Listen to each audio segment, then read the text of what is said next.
Hey, I'm Jamie, Hi, I'm Trinity. and today we're going to be reviewing Sinners. Coming up next.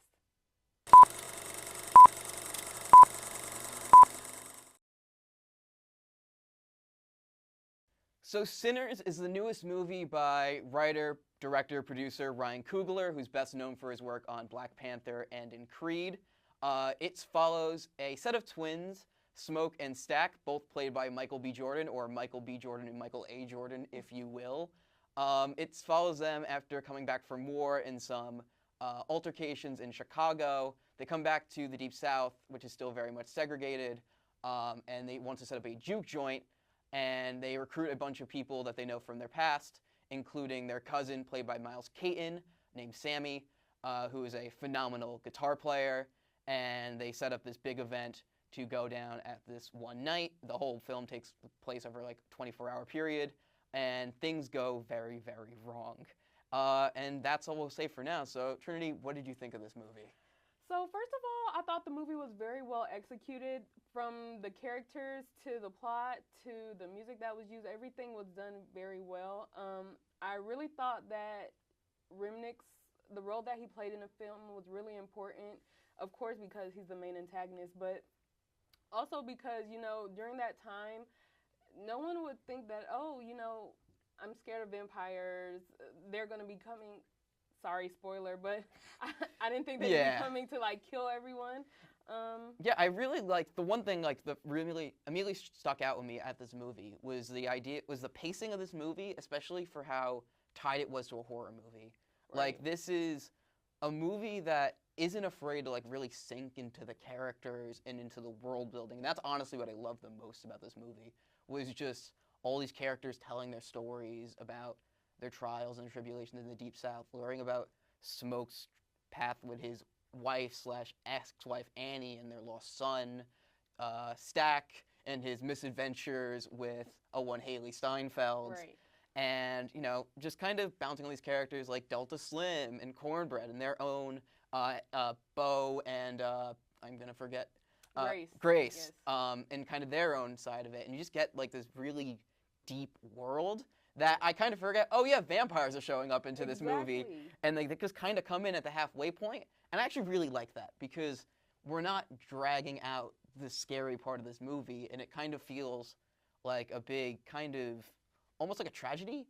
Right. And I think that really works for the theming. But I think one thing we really have to point out is how good the performances are in this movie. Amazing.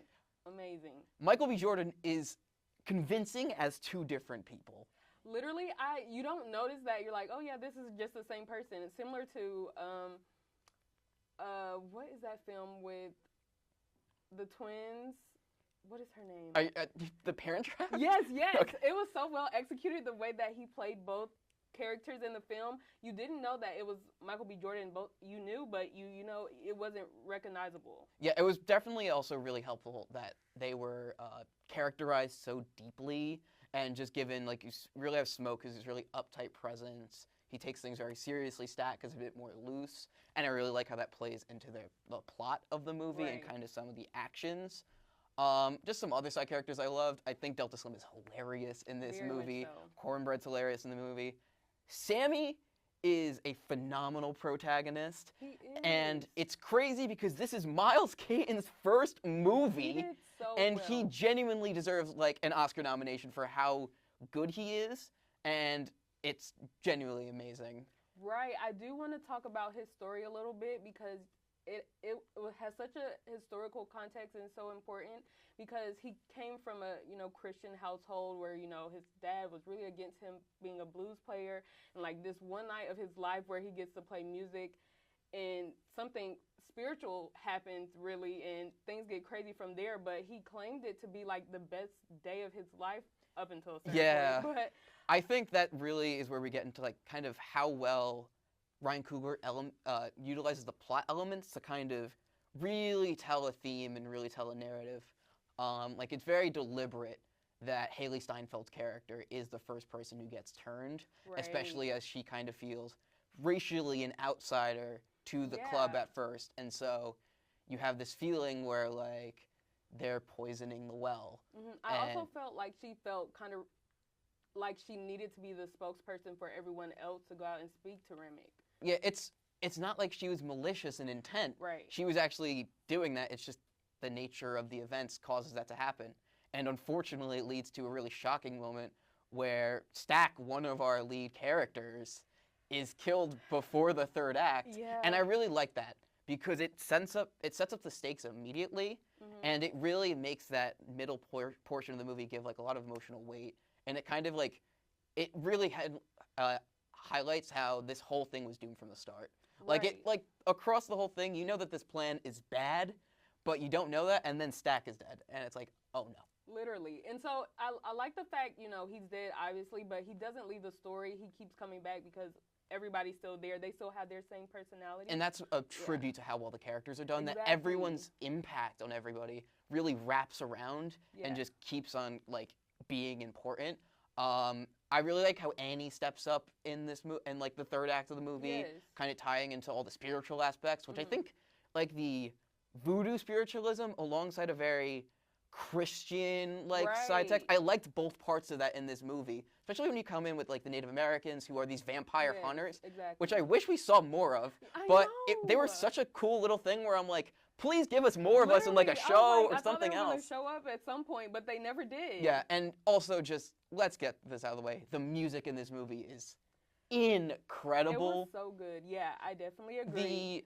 The middle, I think, like, a lot have been made about, like, one of the best scenes I've ever seen in a film, which is that scene at the juke joint where Sammy starts playing, and then all the figures of black music come playing in, and you have DJs, and then you have electric guitar, and it's so incredible. And then it gets followed by the vampires, like the Red River. Right. And it's like I can't remember if that was the Jig song after that? It was, yes. It was right after that. Because they see the building burning as a result of that song, and they looking in, and they see them as vulnerable, which is fantastic. And I think that the ending of this movie is fantastic.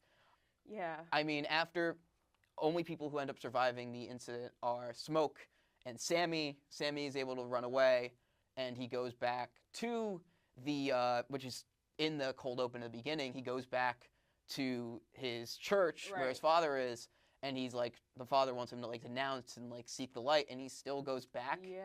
And then Smoke ended up and I think that the Smoke part where he you know, he passes away after killing all the people who sold off the house, but then he gets to see his son for the last time. That broke me. And then both Stack and Haley Steinfeld's character coming back at the end was such a cute silver moment. And I think that really speaks to how good this film is. What would you give this movie as a score? I think I'd give it a 9. I think it was really good. It was very well executed. I don't know what could have been changed to give it a 10, but I thought it was pretty solid. Yeah, honestly, I'm in the very much the same boat. I'm also going to give this a 9. I just think, like, honestly, my 10 doesn't me not giving a 10 comes from the fact that if this movie wasn't a horror movie, I genuinely think I may have liked it better, which is not a fault of what the movie is. It was just such a good, like, historical piece that I wished it was that. But otherwise, this is a phenomenal movie. I hope this gets a lot of awards coming down the pipeline. I agree. I hope and so. I'm very happy it was a success. But I agree. That's all we have for you today. Keep watching Review Crew, and thank you so much for watching. Thank you.